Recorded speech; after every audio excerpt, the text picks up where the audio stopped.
Hey there guys, alright, today we are back with another OSP video, this time Legends Summarized Underworld Myths.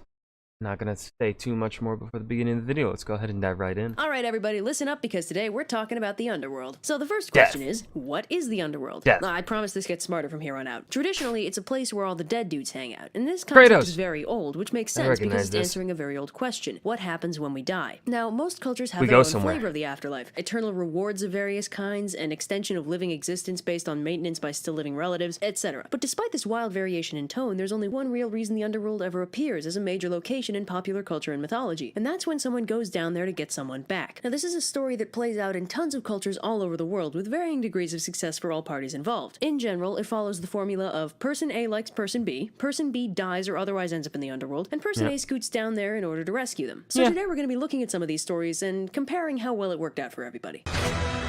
Babylonian, ooh shit, going really far back. We'll start off with a very old myth, maybe 4,000 years old, about the Babylonian goddess Ishtar. Now, Ishtar is a 4-star badass, goddess of a variety of subjects. I'm the goddess of kicking ass and looking good.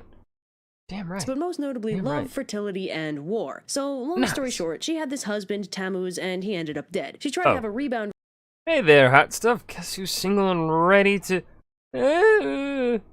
I'll come back later. Romance with Gilgamesh, but he rejected her. So Ishtar's feeling pretty down about everything and decides, screw it, she's heading to the Underworld to hang out with her dead husband. So she basically busts her open up, right? Break it down. way into the afterlife, going through 7 gates, and at each gate, she has to give up a personal accoutrement in the form of her clothing. It's like strip dying, the ultimate party game.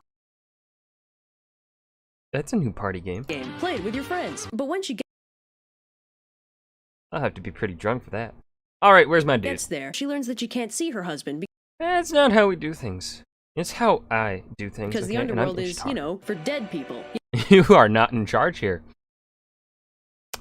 Duly noted. You don't just get to hang out there and party it up like you do in, well, a lot of other mythologies. I guess the Babylonians were a little more depressed about the whole thing. So upon learning that well, far be it from me to stay where I'm not wanted. she can't see her husband, Ishtar tries to leave. But lesson number 1 of the Underworld is that it's a lot easier to get in than out. And even Ishtar can't just bash her way back to the land of the living. So Ereshkigal, the queen of well, alright then. How about I dead, thoroughly unhappy with Ishtar crashing her pad, unleashes 60 diseases on her and imprisons her in her palace.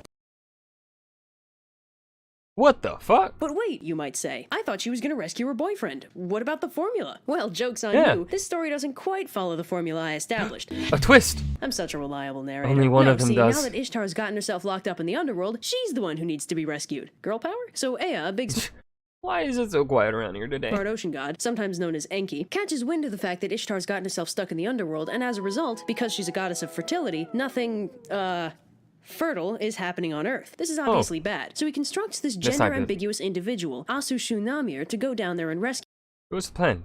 God damn, I made you cute. her. So Asu Shunamir God damn, he made you cute. pops down into the Underworld, and after So tell me a little bit about yourself. I'm about 10 minutes old.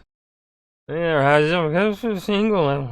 charming Ereshkigal with their ambiguously gendered wiles, asks her to show So I hear you've got some magical illness curing water?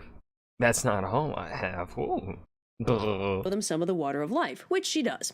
Ooh. So Asu Shunamir casually sprinkles some of that magic life water on Ishtar, who is immediately restored to full HP and starts sprinting for the exit. Unfortunately, Ereshkigal finds this highly offensive and curses Asu Shunamir and everyone like them to live in the shadows and be outcast from society. So when they reach the surface and Ishtar learns about this curse, she's like, wow, that bites. I don't know. Have the gift of healing and prophecy, I guess? Does that help? So the lesson of this particular legend is, if you're gender non-binary, you're magic, Ishtar loves you, and even the Queen of Hell thinks you're hot. Nice! In case you were wondering, wandering? Who's wandering out there? We're wondering here. In another version of the story, Tammuz isn't dead at the outset, and instead sacrifices himself to save Ishtar from the Underworld.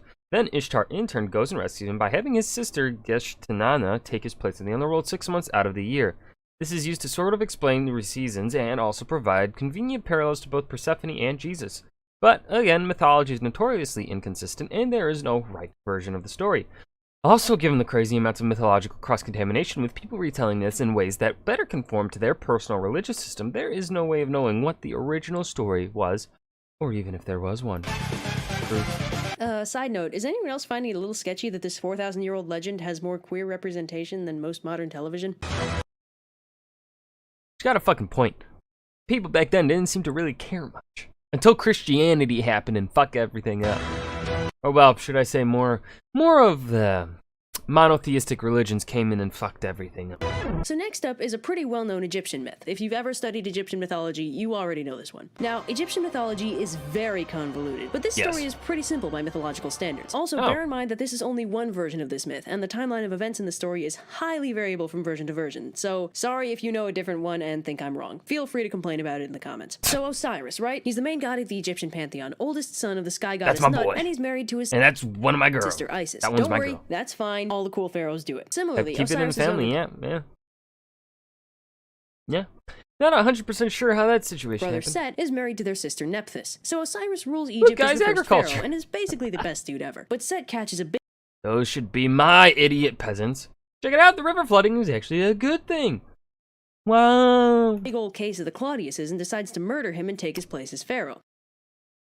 Jesus Christ, straight to the murder already, okay. So Set hosts a big party for Osiris, and when everyone's good and drunk, he whips out a big fancy sarcophagus and says he'll give it to whoever fits inside it the best. Wow. Okay, sorry, Osiris, but at this point you kinda deserve this. Yeah. So Osiris gets sarcophagus to death, unsurprisingly, and tossed down the Nile, while Isis takes this as an omen of things to come.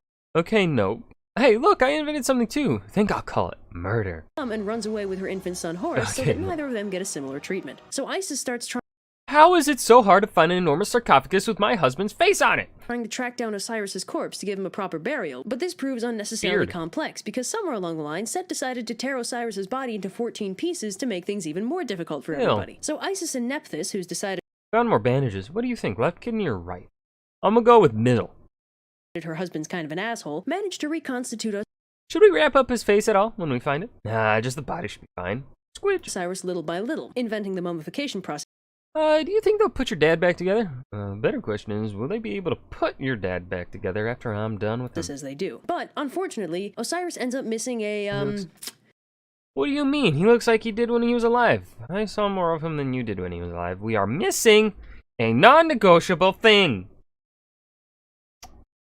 Oh. Very important piece. So Isis... God damn it, Red. What do you suppose they're talking about over there? Probably gross grown-up stuff. Manages to make a temporary replacement, and as a result, Osiris is resurrected. Sort of. Huh? Do I still have organs? You don't want to know the answer to that. No, I suppose he doesn't. Unfortunately, although he's sort of alive, he's stuck being the lord of the...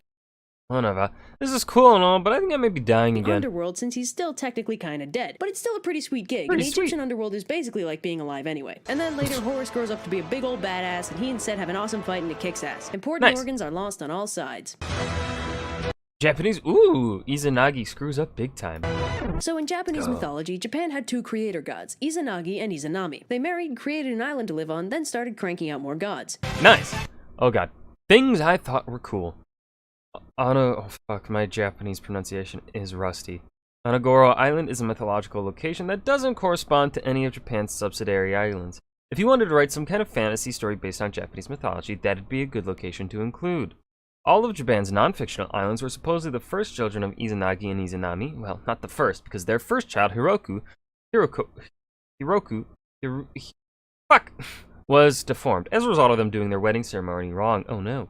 This was the first wave of gods, before the more well-known ones like Amaterasu, Susanoo no Mikoto. It's always the I's, then the immediate O that always fucks me up. Etc., were created. They actually come about as an indirect consequence to the events of this story. Creation myths are fun. Epic. So anyway, Izanagi and Izanami have a ton of kids, including but all the unfortunately, one of the kids turns out to be a little too hot to handle. He really God damn it. warms the heart. Really lights up my life. He's positively radiant. Izanagi, I'm dying. What? But I'm just warming up. Izanagi? Wow, come on. Where's the fire? So anyway, yeah, Izanagi Kagutsuchi is horribly burned as a result of giving birth to Kagutsuchi, the fire god, and ends up dying. This understandably sucks, but Izanagi is a god and just goes down to Yomi, the underworld, to get her back. So he pops down to Yomi, and Izanami tells him she'll try and figure something out with the gods of Yomi, but he has to not look at her in the meantime, at least not until she figures something out. Izanagi's like, "Sorry, what's that? It's too dark in here, I can't hear a thing," and immediately busts out a torch, whereupon he sees that Izanami's all corpseified and gross. So Izanami's pissed he didn't listen to her and sends a bunch of monsters after him in retribution, whereupon he blocks the entrance to the underworld with a huge boulder, and they I think we should see other people. Whoa, Izanagi, that's rude. break off their marriage. Till death do us part, am I right? Greek, people need to stop ignoring the rules. Now, there are two traditional Greek myths about the underworld, and let's face it, you probably already know both of them. Yeah. But whatever, let's talk about them anyway. Now, the first and better known one is the story of Hades and Persephone. Yep, and we that already one watched the boils video down on this to one. Hades is lonely and kidnaps Persephone to be his wife. Persephone's mom Demeter objects and refuses to let anything grow until she's returned. Something Well, I hope you're pomegranate, happy. something 6 months of winter. It's a little bit like the Osiris thing, in that Persephone becomes a So, do I get swanky black duds, or do they just happen? I can absolutely get you a swanky black dress. goddess of the underworld Nice. because by eating the food of the dead, she becomes something Oh, I should start wearing lilies in my hair. I'll give it pale blue of the highlight. dead. She didn't actually die, but the concept is the same. Now, I really only like this story in its more modern interpretation, where Persephone had a modicum of agency in the story and actually likes Hades, willingly becoming the queen of the underworld rather than just being kidnapped and getting the money. I fucking love Hades in the corner here.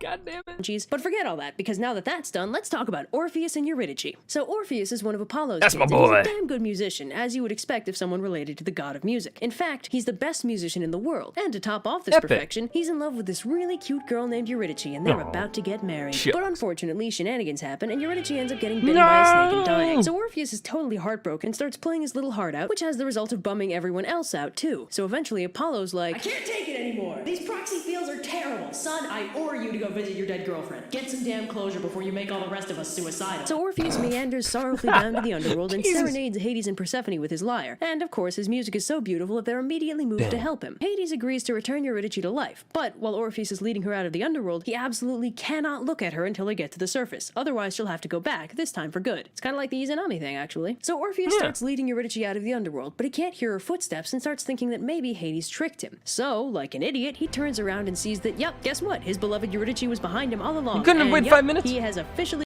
No, I couldn't hear your footsteps. I'm a ghost, you idiot. ruined everything. So Orpheus is heartbroken This is a little ditty I like to call I'm the world's biggest idiot. again, and somehow ends up dead. But don't worry, the muses decide to hang on to his severed head so that he'll be able to sing forever.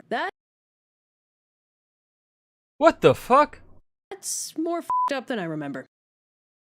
That's fucked up. That's really fucked up. I guess it wouldn't be Greek myths if it wasn't fucked up. Or well, it just wouldn't be a myth if it wasn't fucked up.